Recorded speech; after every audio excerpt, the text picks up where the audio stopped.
De certa forma, eu fiz brevemente o comentário com a Vera aqui ao lado, dizendo que só pela apresentação das 3 crianças a gente já podia ir para casa com a celebração e o coração já em paz, né?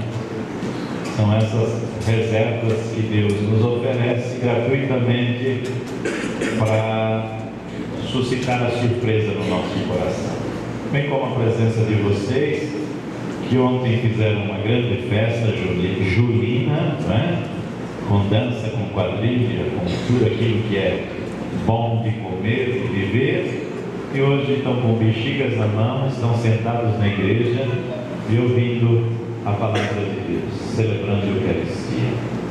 Nós estamos diante de uma semana em que nós vamos ter a oportunidade de estar mais juntos por essa proximidade da Jornada Mundial da Juventude. Coisa que vocês não vão participar lá. O Miller foi um presenteado, né? Vão poder participar lá no Rio de Janeiro. Cadê o Tiago? O Tiago também está ali, o Tiago está ali, também vai. E receberam na sexta-feira o envio, junto com mais outros 6 vicentinos, que vão ainda para a jornada esta semana, uma pré-jornada em Belo Horizonte e depois conflui para o Rio de Janeiro. Mas o que importa é que toda a juventude estará tendo o olhar para o Rio de Janeiro e nós acompanhando os jovens no desejo muito sincero de que vocês ganhem o protagonismo da vossa vida. Que vocês continuem com seu rosto irreverente, com a sua cara bonita, com cuidado e zelo consigo mesmo, mas como diz o Evangelho, também é preciso olhar para outra pessoa, olhar para aquele que está em situação adversa, aquele que está caído ao chão, à margem da sociedade. Essa palavra que Deus hoje nos reserva, uma palavra profundíssima, que deve tocar profundamente o nosso coração, porque naquela figura daquele homem assaltado, espancado e violentado, deixado quase morto, lá está a figura da humanidade inteira, que de diferentes modos também estamos caídos, sobretudo nesse contexto hoje, atual de Brasil, nós estamos caídos na vala de tantas violências e de tantas corrupções que deixa a gente assaltados, nos deixa caídos à margem da estrada. Felizmente, nesses nossos tempos, nós estamos percebendo uma tomada de consciência. E aquele sacerdote e aquele levita que passou e viu aquele homem caído, eles têm muita pressa. Nós corremos o risco também de ter pressa, de não dar mais atenção para as pessoas. Nós corremos o risco de deixar as pessoas de lado, e é uma forma de deixá-las caídas ou simplesmente marginalizadas, à margem, porque a gente tem muita pressa. Eu tenho percebido que eu estou aceleradíssimo, mas tenho feito um grande esforço para não ter pressa para com as pessoas. Mas a pressa começa desde o modo como a gente come, ou como a gente bebe um copo d'água, ou engoles, ou a gente engole tudo de uma vez. Quando a gente vai comer, por força das nossas ansiedades e aflições, a gente come e não consegue nem mastigar, a gente vai engolindo, a gente não vai se alimentando, a gente não vai saboreando. Eu estou falando isso em primeira pessoa. Então, falando assim, dando meu testemunho pessoal, aí a gente vai se perguntando se nós também não estamos nesse mesmo caminho, nessa mesma loucura. Nunca dá tempo da gente visitar uma pessoa, nunca dá tempo da gente fazer uma visita gratuita, mas quando chega na hora do velório, a gente dá um jeito para a gente desencarregar a nossa consciência. Então, essas coisas, elas são muito importantes que a gente medite. É bom a gente ter tempo para os nossos amigos, para as nossas internets. Quem tem a possibilidade de falar com gente que está bem longe, também tem necessidade e obrigação de falar com quem está perto. A gente gasta demais tempo, né? A gente encontra 4 pessoas na mesa e a gente fala que a gente vai sair para a gente conversar, para a gente estar junto. Daqui a pouco, das 4, as 4 mais o rapaz que está servindo a gente na mesa está com o celular, cada um está falando com outra pessoa que não está ali. Que coisa! A gente, já foi o tempo que por educação a gente chegava numa casa, alguém desligava a televisão, hoje nem abaixa o volume. Está vendo como que as coisas estão? Quando vocês riem é porque tem coisa acontecendo muito perto de casa, não é assim? Então hoje a palavra de Deus é lindíssima, eu não quero estendê-la, porque nós já tivemos muitos presentes gratuitos de Deus. Essa criança que brinca com a bexiga, por exemplo, já é outro presente gratuito. As crianças têm que crescer dentro da igreja. Com 18 dias nós acolhemos hoje um pequenininho. A gente quer acolhê-lo até 81 anos, que permita a Deus que ele viva até os 101, né? Dentro da igreja, experimentando uma fé que norteia a nossa vida. Isso aqui tem que ser tão importante que durante toda a semana, uma imagem você está gravando e eu vou falar para você, Fabiano, todo mundo tem consciência e não pegue errado a comparação que eu vou fazer. Animais como o boi, como a girafa tem pessoas grandes ou pequenas? Grande, estômago também, eles comem o dia inteiro. Aí quando chega o final do dia, aquilo que comeram, eles têm um processo que volta, e aí esse processo chama ruminação. Eles comem como que armazena, e depois, no processo que eles estão em repouso, aquilo volta num processo chamado ruminação, transformação daquilo que eles tinham armazenado. A missa, a Santa Eucaristia, deveria ser para nós esse processo do armazenamento, aonde a gente saborosamente deveria ser alimentado. E durante o curso da semana, esse processo da ruminação daquilo que nós recebemos volta, e a gente vai gastando nos muitos ambientes que a gente vai, na paciência com a convivência dentro de casa, com as tentações, as provocações que a gente recebe na rua, com as outras tantas indicações erradas que nos dão, e por força desta alimentação tão salutar que a gente recebeu, a gente diz assim, não para as coisas erradas, e não tem dúvida de fazer as coisas certas. Acho que isso é o fundamental, que a gente deveria tomar da palavra de Deus, tomar da palavra que se faz pão, para que a gente pudesse verdadeiramente ser santificados e santificar as relações dentro desse nosso mundo, dentro da nossa sociedade. Hoje nós encontramos esse homem caído numa das parábolas mais conhecidas da Sagrada Escritura, que é a parábola do bom samaritano. Eu já disse, o padre, o sacerdote que descia e também o levita que descia, eles viram e passaram adiante. Eles tinham acabado de rezar o culto, eles tinham acabado de sair da igreja, do templo, né? Nós também temos essas insensibilidades na nossa vida. Corremos o risco de sucumbir à insensibilidade. Se aqui estamos, os cantos estão tão bonitos, a entrada dos jovens provocou tanta emoção no nosso coração, a apresentação das crianças, o padre fazendo homilia, depois a gente vai para o ofertório, recebemos a comunhão, vamos ainda assistir um vídeo e no final serem enviados com a bênção de Deus para ser bênção de Deus. Tudo isso está dentro do contexto celebrativo. Já pensou se a gente sair da porta para fora e a gente esquecer tudo isso? Essa é uma das grandes tentações que acontece. Nos tornamos muito sensíveis dentro da igreja e insensíveis lá fora. Isso não pode acontecer, tem que haver uma ruptura. Então hoje essa palavra de Deus vem ao nosso encontro, porque dizia que entre os judeus e os samaritanos, que são dois tipos, são raças diferentes, não havia amizade.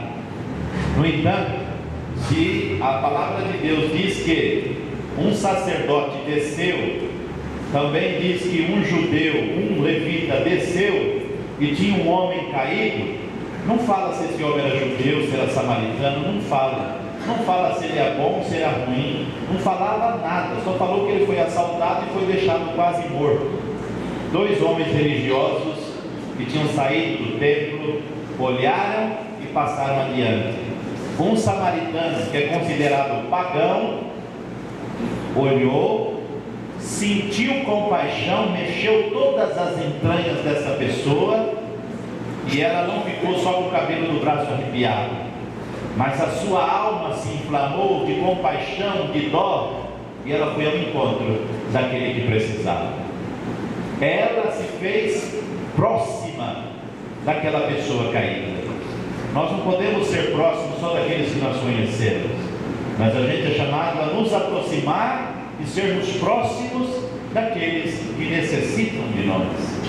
Também nós somos chamados a dar o primeiro passo e não só ficar esperando. E o que é bonito dessa parábola, misericordiosa parábola que Jesus nos conta, eu vou dizer dois testemunhos que aconteceram comigo e depois eu vou encerrar com a parte mais bonita desta tradução ou desse texto do Bom Samaritano.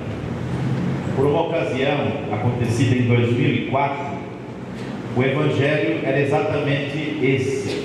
Eu tinha acabado de rezar a missa, eu era padre lá em Flórida Paulista, terra do Clóvis, né? E lá em Flórida eu tinha rezado a missa da catequese, às 9 horas eu tinha rezado a missa da catequese e fui para o velório. Peguei a avenida e subi, fui ao velório. Quando voltei, perto de um ponto de ônibus, tinha uma pessoa caída. E eu segui dirigindo o primeiro quarteirão e disse: deve estar bêbado ou bêbada, não me recordo se era homem ou se era mulher, mas a gente já sempre arruma desculpa para a gente continuar andando, para a gente continuar o nosso caminho. Eu disse: deve estar bêbada. Aí eu continuei o próximo quarteirão dirigindo.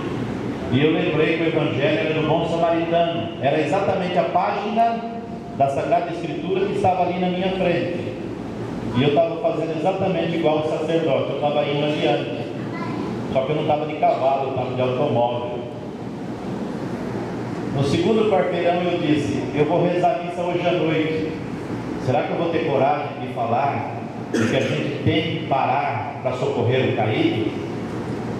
No terceiro quarteirão eu voltei, porque a palavra de Deus me ajudou a converter. Aquela conversão feita com o carro também foi a conversão do coração. Eu não posso ser tão hipócrita e cretino de dizer aos meus irmãos, a assembleia que me foi confiada para dirigir a palavra, se eu falo que vocês precisam parar e acolher, se eu tive a oportunidade e não fiz. Então, para não ter peso de consciência, mas sobretudo com largueza de coração e com conversão, eu voltei, parei o carro e veja como que Deus é bom. Quando alguém tem coragem de fazer alguma coisa, o Senhor ajunta outros, e já não era eu sozinho, daqui a pouco eram 5, 6 que estavam do meu lado, alguém já ligou, a ambulância chegou logo em seguida, de fato a pessoa estava embriagada. Mas se ela tivesse embriagada, ou tivesse um ataque epilético, ou um infarto, ou uma parada cardíaca, o que importa é que a pessoa está caída e ela precisa de ajuda. É isso. Não são os motivos, mas é a necessidade da pessoa que nos chama para sermos próximos.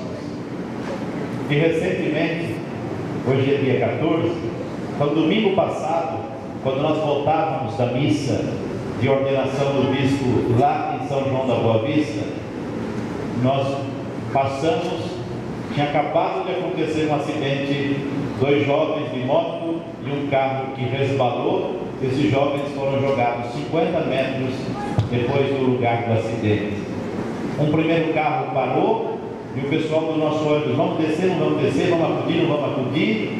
E essas pessoas que tinham parado primeiro já estavam tentando levantar aqueles dois que estavam caídos. E todo mundo sabe que a primeira coisa que a gente tem que dizer quando acontece um acidente é não mexer, porque pode ser que na tentativa de ajudar a gente prejudique de modo até fatal. Então, a graça de Deus é exatamente isso que eu vou dizer a vocês. Não foi porque eu fui bonzinho ou porque eu era um padre dentro do ônibus, mas o ímpeto que Deus suscita na gente, eu não raciocinei. Quando eu vi, eu já estava lá, dizendo para aquela pessoa que não podia movimentar, e segurava na mão do rapaz e da moça. E acidente é uma coisa brutal. A gente se controla porque Deus dá a graça. Mas, verdadeiramente, foi um momento de muita angústia.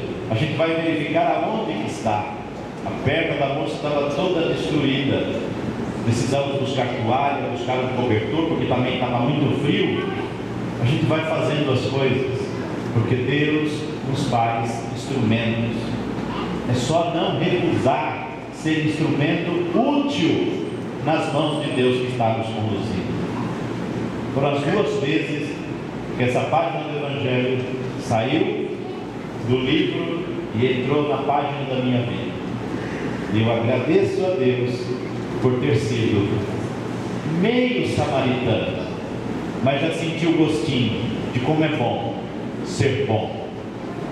Deus me permita dizer isso em primeira pessoa, mas o mais bonito não vem aí, vem exatamente nessa imagem do homem caído, que segundo a Sagrada Escritura, ele primeiro fez os primeiros socorros e depois colocou o homem e levou para um lugar chamado, na tradução, pensão. Tem um padre italiano chamado Fernando Armelini, ele conhece de cabo a rabo a Sagrada Escritura, porque ele é especialista em Bíblia, e ele diz que o lugar aonde esse homem foi levado não era pensão, não era albergue, não era hotel e nem era hospital. O nome desse lugar chama Pandarros, que significa lugar para todos. É uma imagem tão bonita, nesses dias sobretudo, em que o nosso coração, o meu coração, e tanta gente da comunidade esteve no velório, despedindo dos seus. Esses nossos irmãos e irmãs foram para esse lugar chamado Pandarros, o lugar onde Deus acolhe a todos. Lá, nesse lugar, não tem homem, não tem mulher, não tem criança, não tem idoso, não tem negro, não tem branco, não tem rico, não tem pobre. Essas classificações humanas somos nós, muito débeis e frágeis no modo da gente classificar, somos nós que fazemos. Tem gente que ri porque o outro tem cabelo demais, porque tem de menos. Tem gente que ri porque o outro é mais largo ou é menos largo. Que besteira! Essas pessoas não amadureceram, não cresceram, fazem preconceitos e marginalizações por causa dos acidentes físicos. Isso tudo é casca. O mais importante é o que está dentro. E alguns riem porque dentro está tudo muito vazio. Nós precisamos mudar muito os nossos conceitos. Bendita seja a palavra de Deus que nos dá esses puxões de orelha. Quem sabe a gente aprende ou aprenda com esses puxões de orelha. Então existe alguém, uma palavra tão bonita que eu ouvi esse padre dizendo: se no caminho da tua vida muitas vezes a gente cair e marginalizado, passar um sacerdote e passar um levita e não te derem atenção, não vos preocupeis, porque existe um samaritano que toma conta das nossas feridas, das nossas dores, das nossas angústias, rompe até as nossas ansiedades e cura as nossas depressões. Esse samaritano tem nome e tem rosto, chama Jesus Cristo. É esse samaritano que nos conduzirá um dia para esse lugar que é chamado casa de todos, que a gente não precisa ter medo. Um dia chegará a nossa hora, um dia chegará a nossa vez de ser contemplado, para entrar nessa casa de todos, lugar do repouso. Mas enquanto essa casa de todos não chega, este nosso mundo é a casa comum, é a casa de todos nós. Então, essa nossa cidade é a nossa casa comum. Ela tem que ser melhor administrada, melhor cuidada. Sábado que vem acontecerá a Marcha da Cidadania. Homens e mulheres, rapazes, moços, dos nossos jovens, são chamados a sair à rua para dizer que nós estamos muito mal administrados e que nós não queremos mais uma sociedade em que a gente fique sentado só escutando as mentiras que falam para nós. É necessário que a gente se apresente. Só a marcha não resolve. Depois, os sindicatos, as organizações, as igrejas têm que sentar com a administração pública e dizer que do jeito que as coisas andam, não dá. Do jeito que esse homem foi caído porque furtaram, porque assaltaram. Nós também estamos sendo assaltados todos os dias. Gente que não tinha nada e hoje tem muita coisa. Pegou daquilo que era público para fazer benefício privado. Nós não podemos aceitar isso. Nós não podemos aceitar isso. Quem é colocado à frente de uma comunidade tem que gerenciar, administrar, gerir isso como bem de todos, não benefício próprio, como a gente vê acontecer nesse país, como a gente vê acontecer nessa nossa cidade.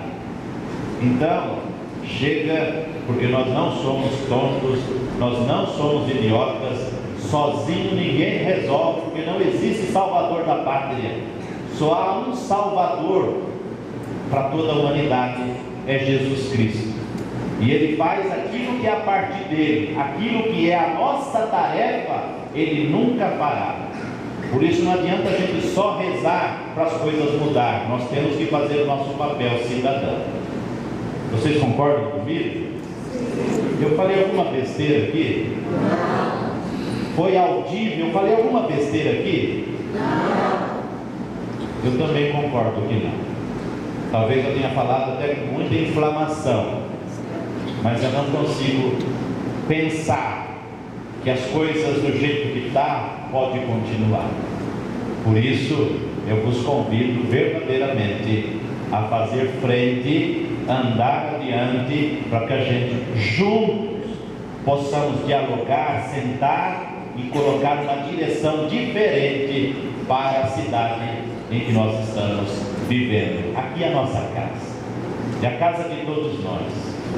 Então, bem-vindos à comunhão dos homens e mulheres que querem ser samaritanos para esse nosso tempo de hoje. Que Deus assim nos ajude, nos dê força e coragem para a gente não temer, mas dar a nossa contribuição para esse nosso mundo ser bem melhor. Em nome do Pai, do Filho e do Espírito Santo. Amém.